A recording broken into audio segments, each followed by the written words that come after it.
Yo, welcome to my channel, Wardrawsalot. Obviously I'm Ward, or I wouldn't have named it Wardrawsalot. This week I decided to do a challenge, so I'm going to be doing a 3-marker challenge, as you probably read from the title before you click this video. And yeah, I really wanted to do something that was a little bit more, what's that word? With a more constraint, so this way I could come up with a better / different idea than what I usually do. Sometimes you need something that puts you in a spot or in an area that's a little harder, just so you could get a good idea out, and that's exactly what I did.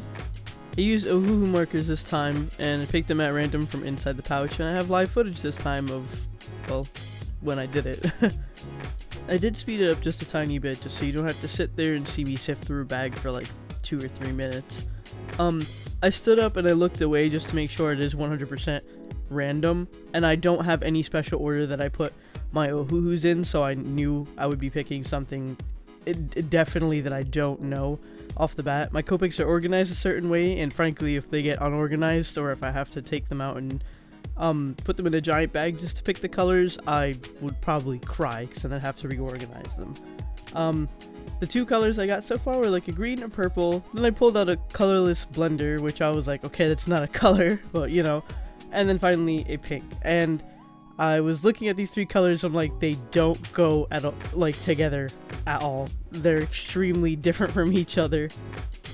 Now the first thing I did was I swatched them in the book. I do have a swatch sheet of them, but personally I wanted to just leave them there on the page and mix them together how I wanted, and look at how they are from the base colors versus the mixed colors. Now it is a 3-marker challenge, which means whatever colors you can create from those markers I guess would count. I don't know, but let me just say that these colors together were horrible. They don't look nice. They don't blend well. The pink and the green don't blend well. The purple and the pink would have blended well if the purple wasn't so dark or the pink wasn't so light, and the green and the purple just looked like poopy. So I was sitting there for like a minute. I was like, who would wear these colors? And then I was like, a king. A king would wear these colors because they don't match. Now, here's my reasoning to that, right? Kings always wear like a purple robe or like some kind of royal color of purple or red. And then the outfit I made like a green, so it's kind of like an emerald theme. And then I for the pink I made sure to put big fluff around the giant robe, and I thought that all makes sense.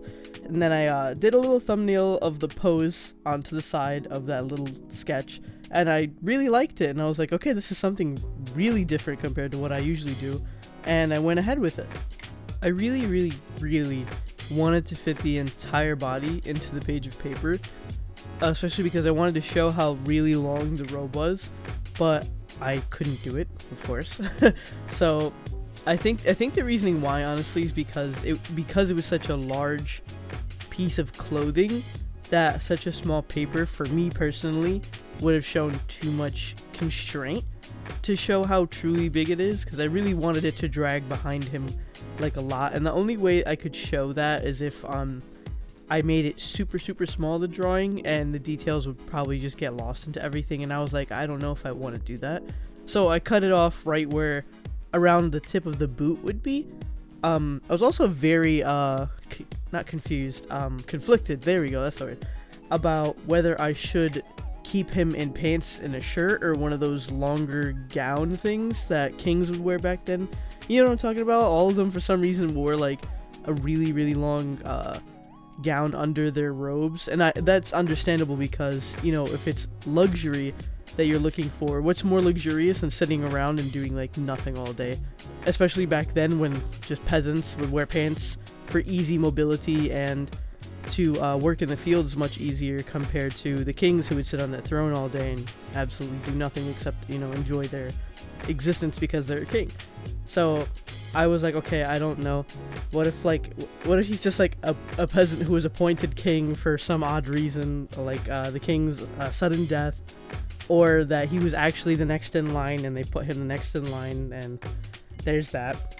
So I thought that would be a cool concept, just a peasant to a king, which obviously is something that we've all, I think, seen somewhere or dreamed about, but like to think about it in that perspective of like, this person went from nothing to something, and whether or not they keep their humbleness or whether they become, frankly, a douchebag in the kingdom and all this stuff is like such a huge like thing, especially to me. I don't know. I like differences in stories. There's something about a story that where you see such a huge contrast in what it should be versus what it was or what it is that makes it so interesting.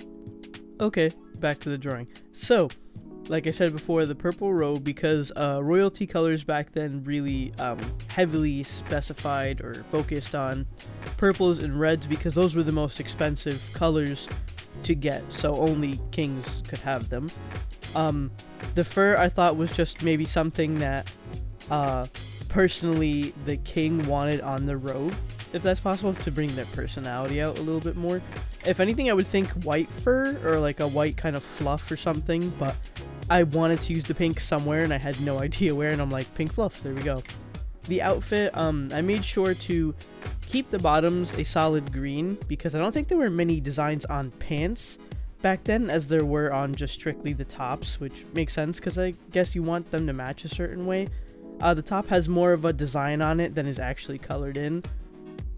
For his hair, I mixed all three colors together to create this kind of muddy brown hairstyle because I didn't want him to have green, purple, or pink hair. Fun fact, the royals of the day used to have always dark hair and dark eyes. Not the blonde hair and blue eyes, which we usually see depicted in media.